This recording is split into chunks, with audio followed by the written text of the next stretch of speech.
ఆత్మీయులైన YouTube ప్రేక్షకులకు నమస్కారం. సురక్ష ఆయుర్వేద చికిత్సాలయ తరపున అందరికీ వినాయక చవితి శుభాకాంక్షలు.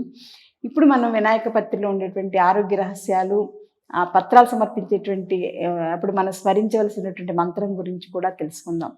వినాయకుడికి మనం ఏకవింశతి పత్రాలు సమర్పించడం అనేది మనకి ఏనాటి నుంచి వస్తున్న భారతీయ సాంప్రదాయం.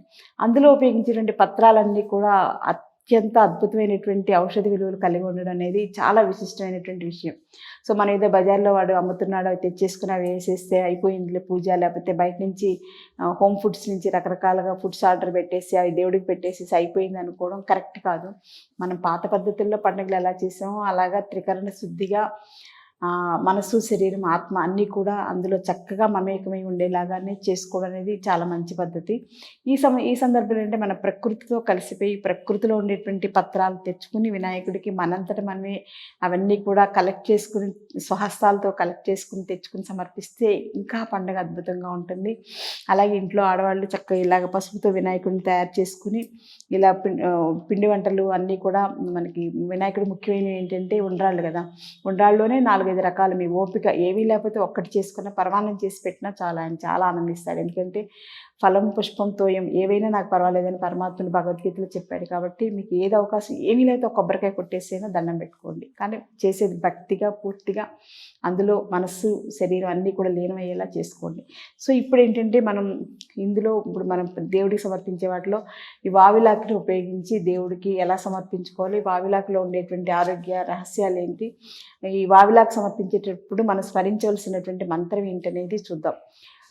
హే రంభాయ నమః సింధువార పత్రం సమర్పయామి అని చెప్పేసి అనుకోవాలి. హే రంభాయ నమః సింధువార పత్రం పూజయామి. సో మనం ఏంటంటే ఇలాగా నిర్గుండి పత్రాలని సింధువార పత్రం అంటాం. దీన్నే మనం తెలుగులో వావిలాకు అంటాం.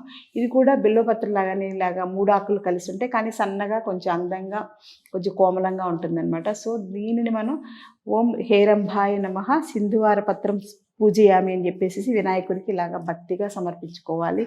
సో దానికి విధానం ఏంటంటే ఈ విధానం అనేది చేసుకున్న పసుపుతో వినాయక ప్రతిని చేసుకుని ఇలాగా మనం పత్రాలు సమర్పించుకుంటున్నాం. ఈ పత్రిలో ఉండేటువంటి ఆరోగ్య రహస్యాలు ఏంటనేది చూస్తే కనుక వావిలాకు అంటే నిర్గుండి పత్రం, సింధువార పత్రం అన్నీ ఒకటి. ఇవన్నీ ఏంటి మెయిన్గా దీని ఆరోగ్యం ఏ రకం ఉపయోగపడుతుందంటే, ఏదైనా మనం ఇలా నడుస్తూ ఉంటాం, సడన్గా దెబ్బ తగిలి బ్లీడింగ్ అయిపోతూ ఉంటుంది, లేదా విపరీతమైనటువంటి వాపు నొప్పి ఉంటుంది. ఆ టైంలో ఏం చేయాలి? ఇప్పుడైతే ఏదో ఆయింట్మెంట్ రాసేస్తాం, పెయిన్ కిల్లర్ ఏవో రాసేస్తాం, స్ప్రే చేసేస్తాం, ఏవో చేస్తున్నాం. కానీ పాత రోజుల్లో ఎలాగా దాని నుంచి బయటపడ్డారనేది ఒకసారి మనం తెలుసుకుంటే చాలా ఆశ్చర్యంగా అనిపిస్తుంది. ఎందుకంటే అప్పుడు ఈ ఆకులన్నీ కూడా చక్కగా దూసేసి ఒక రోట్లో వేసేసి దంచేసి అందులో ఒకవేళ బ్లీడింగ్ కూడా అవుతుంటే కొంచెం పసుపు కూడా కలిపేసేసి చిన్న ముద్దలా చేసేసి అప్లై చేస్తే మీకు 5 నిమిషాల్లో బ్లీడింగ్ పూర్తిగా తగ్గిపోతుంది. తర్వాత 5 నిమిషాల్లో వాపు తగ్గిపోతుంది, నొప్పి తగ్గిపోతుంది, పుండు కూడా తొందరగా మానిపోతుంది. ఎలా సాధ్యం అనేది మనం ఎంతో ఖర్చు పెట్టి డాక్టర్స్ దగ్గరికి వెళ్ళి పరుగులు పెట్టుకుంటూ వెళ్ళి మళ్ళీ ఎక్స్రేలు అవి ఇవి తీయించి ఏంటి బోన్ ఫ్రాక్చర్ అయింది నానా హడావిడులు చేసేసి కొన్ని వేలు లక్షలు వదిలించుకుని కూడా అమ్మ చాలా బాధపడుతున్నాం అనుకుంటా. కానీ మరి పాత రోజుల్లో అసలు సింపుల్గా ఎంత చక్కగా తగ్గించుకునే వాళ్ళు చూడండి. సో అంత అద్భుతమైనది ఈ వావిలాకు. వేదనాహారంగా బెస్ట్ మెడిసిన్ ఏంటంటే ఆయుర్వేదంలో వావిలాకు. ఈ వావిలాకుని దశమూలాలు, ఇంకా రకరకాల అర్కపత్రాలు, రాస్న ఇవన్నీ వేసి చక్కగా ఆయిల్స్లా తయారు చేసి నిర్గుండి తైలం, రాస్నాథ్ తైలం ఇలాంటి ఆయిల్గా తయారు చేసుకుని దాన్ని మేమైతే ఆయుర్వేద పంచకర్మ సంశోధన చికిత్సలలో చక్కగా పేషెంట్స్కి కావాల్సినటువంటి ఎటువంటి మెడ నొప్పితో వచ్చినా, నడు నొప్పితో వచ్చినా, cervical spondylitis, lumbar spondylitis, osteoarthritis, మోకాళ్ళు అరిగిపోయిన వాళ్ళు, రుమటాయిడ్ ఆర్థరైటిస్ వీళ్ళందరికీ కూడా ఇలాంటి తైలాలతో చేసిన వాటితోటి, తర్వాత వీటితో తయారు చేసినటువంటి పత్రపోటలు అన్నీ కూడా ఉంటాయి రకరకాల వ్యాధులను బట్టి. అవన్నీ కూడా ఉపయోగించుకుని చక్కగా చేసుకోవడం అనేది మేము రెగ్యులర్గా చేసేటువంటి ట్రీట్మెంట్.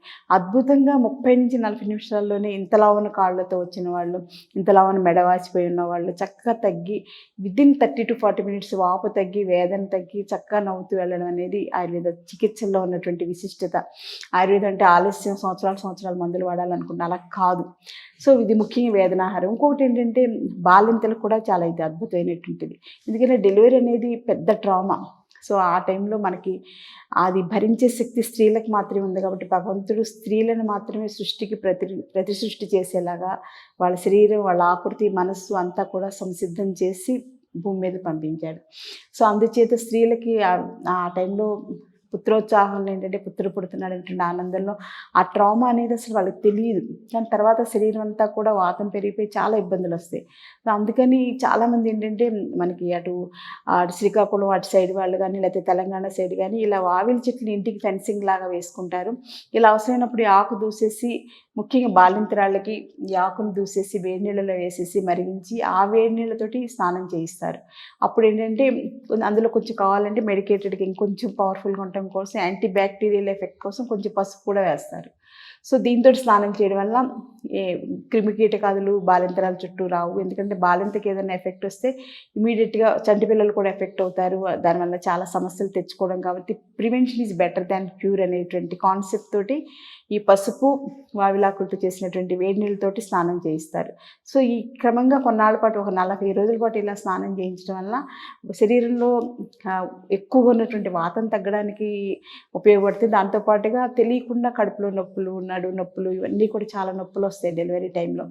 అవన్నీ తగ్గడానికి కూడా ఈ సింధువార పత్రం అంటే వావిలాకు, నిర్గుండి పత్రాలు అద్భుతంగా పనిచేస్తాయి.